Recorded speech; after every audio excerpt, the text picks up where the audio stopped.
Bom dia, professor. Bom dia, colegas. Nosso trabalho é sobre título de crédito comercial. Eu sou o Guilherme, temos também a Júlia, o Diego e a Manuela no nosso grupo. E vamos fazer a nossa apresentação agora, então.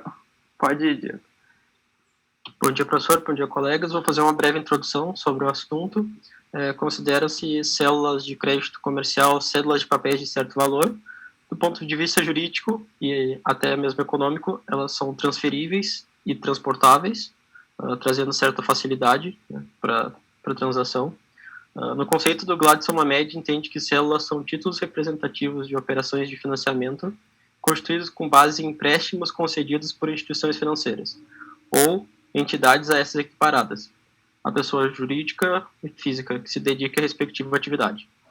Também pode ser representativas de moeda de curso legal e, finalmente, portar direitos a elas, incorporados, especialmente, direitos de crédito.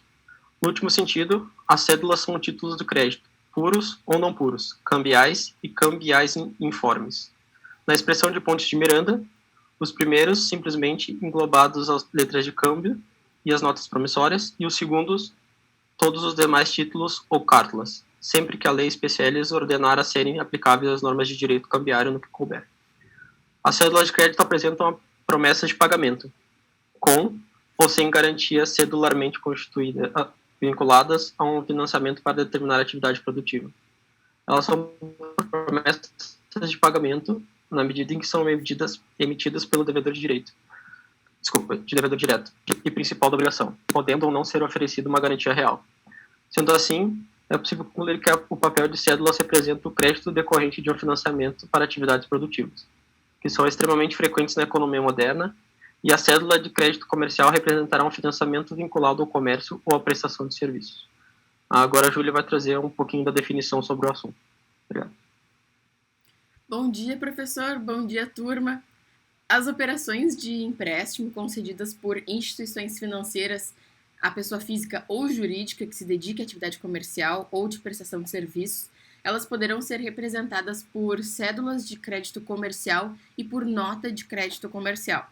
A cédula de crédito comercial é uma promessa de pagamento em dinheiro com garantia real, cedularmente constituída, concebida como título líquido e certo, exigível pela soma dela constante ou do endosso, além dos juros, da comissão de fiscalização, se houver, e das demais despesas que o credor fizer para a segurança, regularidade e a realização do seu direito creditório.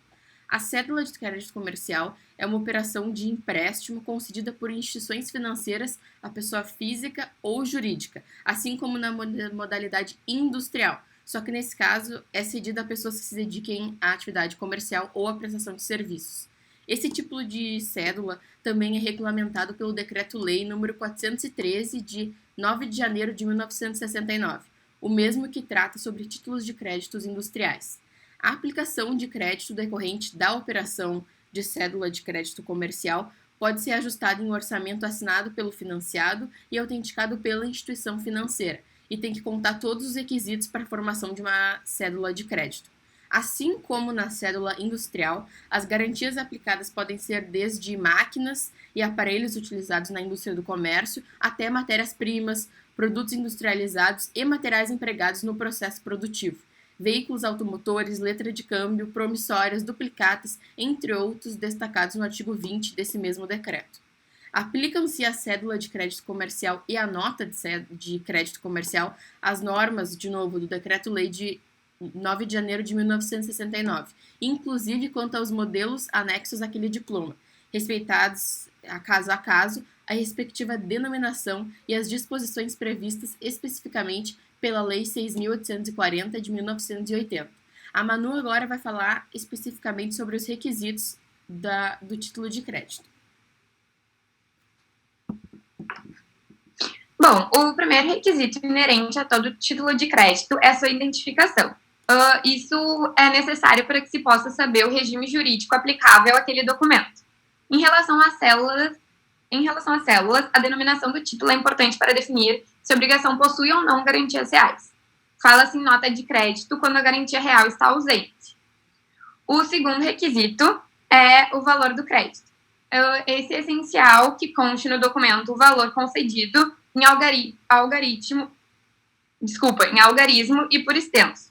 Esse valor ele representará e servirá de base para a obrigação, na medida que é a partir de tal valor que serão acrescidos os encargos previstos pelas partes para o pagamento. O terceiro requisito é a finalidade do financiamento. É essencial identificar a finalidade específica do financiamento para qual o crédito deverá ser usado. A identificação dessa finalidade específica visa garantir que os recursos não sejam usados para outros fins. É certo que tais créditos costumam ter condições bem mais favoráveis que os empréstimos em geral, e por isso deve-se evitar que eles sejam usados para outros fins que não os descritos no título. O quarto requisito é a promessa do pagamento. Deve constar no título também a obrigação de pagamento do financiamento. Nessa promessa, nem sempre constará expressamente o valor devido, mas sempre serão encontrados os elementos necessários ao cálculo do valor devido, o que dá liquidez à obrigação. O quinto requisito são os encargos do pagamento. Ao prometer pagar a cédula, o emitente não se compromete apenas a devolver o valor recebido, mas também a remunerar aquele que lhe concedeu o financiamento. Essa remuneração decorre normalmente da incidência de juros sobre o valor financiado. Tais juros deverão ser previstos no próprio documento para permitir que, por meros cálculos aritméticos, se chegue ao valor devido. Além de encargos que visam a remunerar o credor, é certo que também deve haver a previsão de encargos moratórios, que visam punir o devedor pelo atraso no pagamento. O sexto requisito é a forma do pagamento. Nas cédulas, o emitente assume a obrigação de pagar o valor do financiamento com todos os acréscimos ajustados. É essencial constar no documento a forma de pagamento, isso é, em quantas parcelas deverá o pagamento, qual a periodicidade das parcelas e qual a forma de incidência dos encargos. Normalmente, há uma cláusula específica para isso no corpo do título de crédito. O sétimo requisito é a praça do pagamento. As cédulas devem definir o lugar do pagamento. A definição do local de pagamento é fundamental para a identificação do foro competente para conhecer e processar as ações relativas às cobranças das cédulas. O oitavo requisito é o beneficiário. É essencial identificar o credor da obrigação, uma vez que as cédulas não podem ser entregues ao portador. O nono requisito é o local, a data e a assinatura do emitente. É essencial que constem no título o local, a data e a assinatura do emitente. O local de emissão serve especificamente para identificar a legislação aplicável ao título. A data é importante para aferir a capacidade das partes de se obrigar. E, por fim, a assinatura do emitente é necessária, pois ela poderá ser realizada de próprio punho por meio de procurador com poderes especiais. E ela é fundamental, pois representa a declaração de vontade necessária e suficiente para a assunção da obrigação. O décimo é a descrição dos bens dados em garantia. Nas cédulas de crédito é bastante comum que sejam exigidas garantias reais para o pagamento. São 3 garantias possíveis: o penhor, a hipoteca e a alienação fiduciária. Caso sejam exigidos garantias reais, os bens dados em garantia deverão ser descritos na cédula ou em um documento à parte. É isso.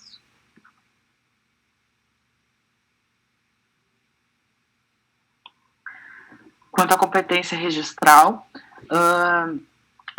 os artigos 29 e 30 do Decreto-Lei número 413 de 1969, que a Júlia já citou, que fala sobre a competência registral da cédula de crédito industrial, dizendo que ela somente vale contra terceiros desde a data da inscrição e que essa inscrição deve ser feita no cartório de registro de imóveis da circunscrição do local da situação dos bens objeto do penhor ou da alienação fiduciária ou em que estejam localizados os imóveis hipotecados. Então, o que acontece? Essa aplicação do artigo 29 e 30 também se dá à cédula de crédito comercial através da aplicação do artigo 5º da Lei 6840 de 1980, que também já citamos. Esse artigo 5º diz que a cédula de crédito comercial e a nota de crédito comercial se aplicam às normas definidas pelo Decreto-Lei número 413, que é esse que eu acabei de citar. Portanto, aplicam-se à cédula de crédito comercial as normas do Decreto-Lei número 413. Então, deve ser registrada a cédula de crédito comercial no registro de imóveis da circunscrição da competência, né, da circunscrição do local, do imóvel. Bom, quanto ao regime jurídico, são a legislação que já citamos. Em primeiro lugar, temos a 680 de 1980, que faz emissão expressa, que é esse do artigo 5º, que acabei de citar, ao Decreto-Lei número 413. Também temos a aplicabilidade subsidiária do Decreto 167 de 67 e do artigo 52 do mesmo Decreto 413 de 69.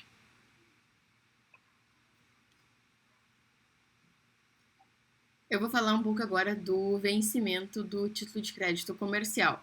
Com ou sem a circulação do título de crédito, a obrigação constante da cédula só pode ser exigida no momento do seu vencimento. Ocorre que normalmente não se estabelece um vencimento único do título, mas um vencimento parcelado. E daí se fala em forma de pagamento e não em data de pagamento. Embora pactuada a forma de pagamento da obrigação, é certo que, em determinadas situações, ela se torna exigível antes da data combinada, gerando o chamado vencimento antecipado.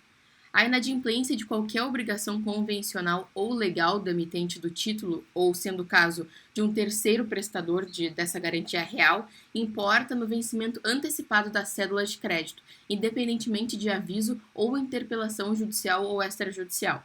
Assim, caso o devedor atrase o pagamento de uma parcela da cédula, a obrigação inteira já será exigível, uma vez que está sendo descumprida uma obrigação assumida. Há o vencimento antecipado, independentemente de qualquer aviso, porque tem uma determinação legal nesse sentido. Ainda que a simples inadimplência gere o vencimento antecipado, é certo que nem sempre será interessante para o credor buscar essa cobrança imediata de toda a dívida.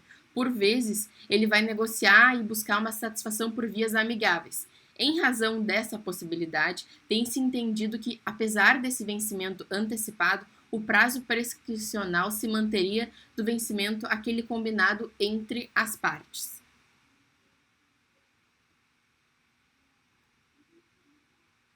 Agora eu vou falar um pouquinho sobre o pagamento. A partir do vencimento do título, a obrigação já se torna exigível, cabendo ao devedor efetuar o pagamento com a entrega do montante em dinheiro devido ao credor. O pagamento pode ser único ou parcelado, conforme está estabelecido pelas partes na cédula. Em todo caso, o valor a ser pago deverá ser calculado à luz das condições estabelecidas na cédula, especialmente dos encargos financeiros pactuados. A quitação poderá ser dada no próprio título ou em documento separado, excepcionando o seu problema de literalidade.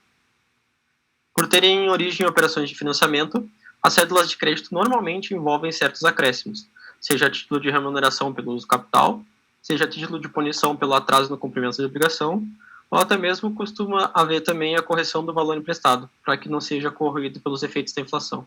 Tudo isso para trazer algum valor à transação e se tornar interessante fazer o negócio a partir dessa cédula de crédito comercial.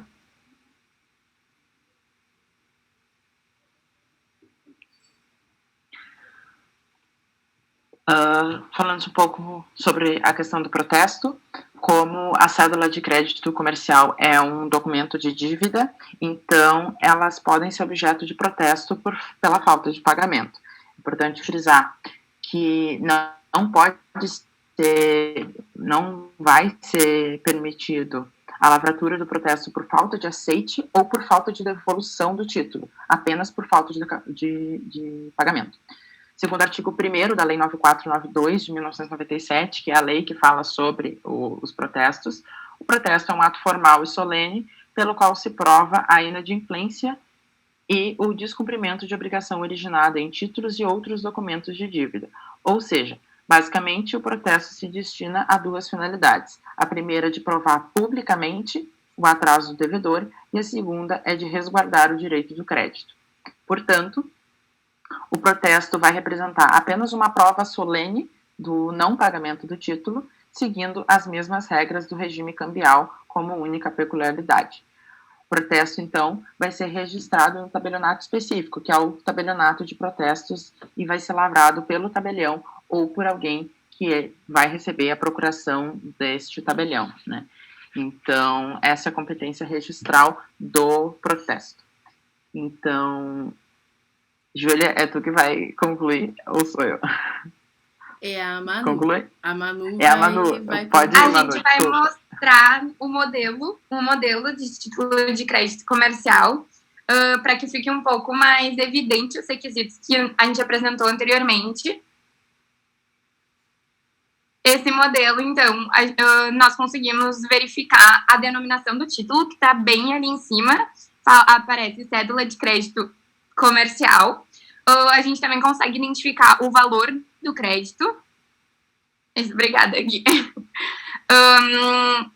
Que está escrito, tem a data 25 de outubro de 97, o valor do crédito está um pouquinho mais abaixo, 153.794,60. Está escrito tanto o algoritmo como por extenso. Além disso, aparecem os encargos do financiamento. Pode baixar um pouquinho mais, Gui. E se a gente for analisar, todos os requisitos estão realmente presentes no título. A forma de pagamento, o local onde vai ser pago. Tu pode baixar um pouquinho mais, Gui. Que daí a gente também vai conseguir verificar o local, a data e a assinatura do emitente. E é isso, a gente consegue realmente verificar os requisitos do título. Então, agora, se alguém tiver alguma dúvida, nós ficamos disponíveis para sanar.